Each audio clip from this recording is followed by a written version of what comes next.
No continent, no country can develop using foreign education. No country can develop using foreign aid.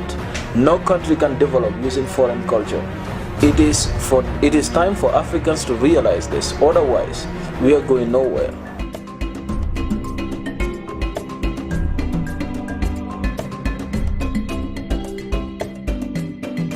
Even a foreign language cannot be used by a country to develop. And you are speaking English right now. But that is the issue. That is the product of our education system. If I speak my native language, the African, other Africans will not understand it. That is the disconnection that exists. I speak 4 different languages. But if I speak those languages, I can only communicate with people in West Africa. So are you saying that we can be able to develop with that kind of ethnic diversity, difference in languages? Then what we used to communicate, are we heading back to side language in barter trade back in the days? No, but I think, we live in a very advanced world whereby English that we are speaking today is not a traditional language in Africa. It was introduced, programmed with strategies. To some extent, we all adapted. Can't we do the same? Or is there anything that exists as these are the people who knows it all and they do it all, and some individuals don't and they cannot do it? Swahili, for instance, there is a progress in East Africa where so many countries now have adopted it as official language.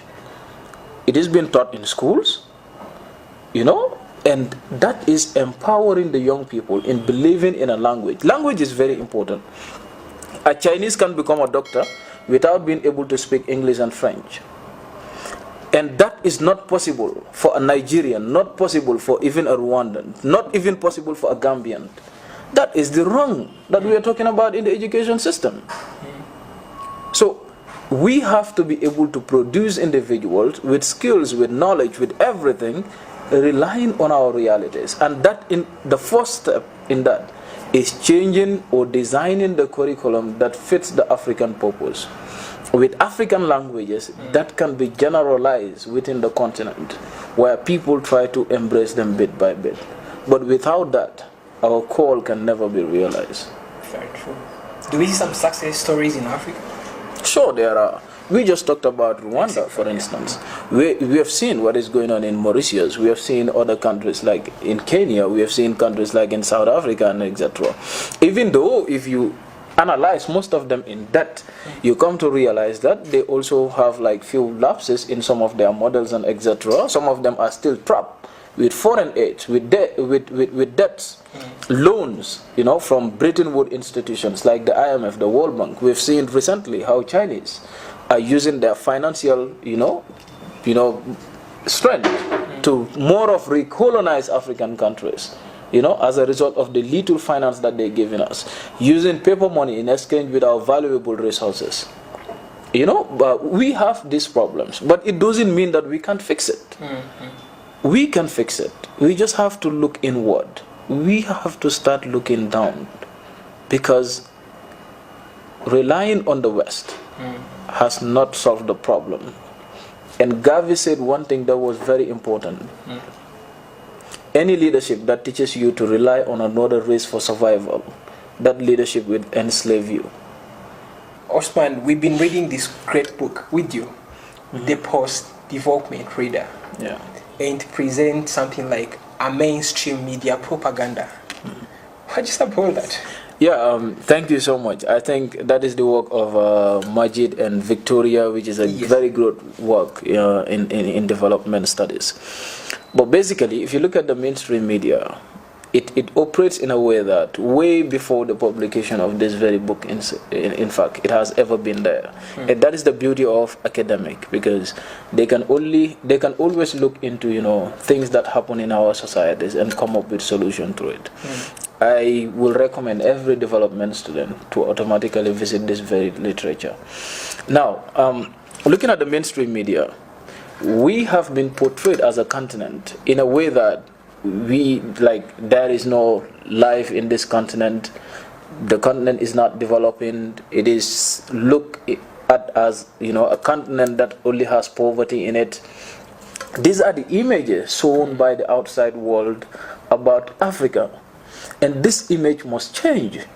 It must change in a way that if an image portrays poverty, it doesn't attract investors to come. Africa must have an image that attracts investment.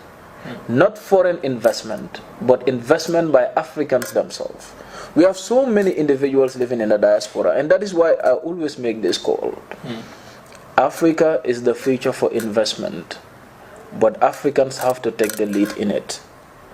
And I'm saying this because if you look at the mainstream media today, we have millions of people living in the streets of America as homeless. They do not want us to see that. They don't want us to see poverty existing in European countries. We've seen how Britain is. We've seen, how Italy is. We've seen how some of these countries are. They have their own issues that they find it difficult to solve among themselves. Just one example. Look at how the Ebola epidemic was portrayed, and Africans were portrayed during this crisis or during this disease outbreak. And what happened when the COVID was killing people in the Western world? These images were not shown. So that is why it's high time for us as Africans to develop media outlets among ourselves. And medias that are not in line with our principles, with our agendas, we have to kick them out of the continent. It's either they be neutral and show the beautiful part of the continent as well, or else they stay in their own countries. That is the fact. But we cannot just be here and being portrayed in a way that, as if there is no life. So they have to be neutral. And if you look at this very book, you will understand how media has a role to play in balancing power at the international level. That is why you see all these so-called superpowers have a media outlet that propagates their own agendas, even though sometimes they are built on, promises that are not even materialistic. So we must be aware of this. And the mainstream media have been the cause of most of the problems in Africa. They portray the Western world as if everything there is perfect, brainwashing the youth who doesn't have time to look in depth as to what is happening. And therefore we have seen Africans dying in the Mediterranean Sea. We have seen Africans dying in refugee camps in Europe. We have seen Africans being sent to prisons.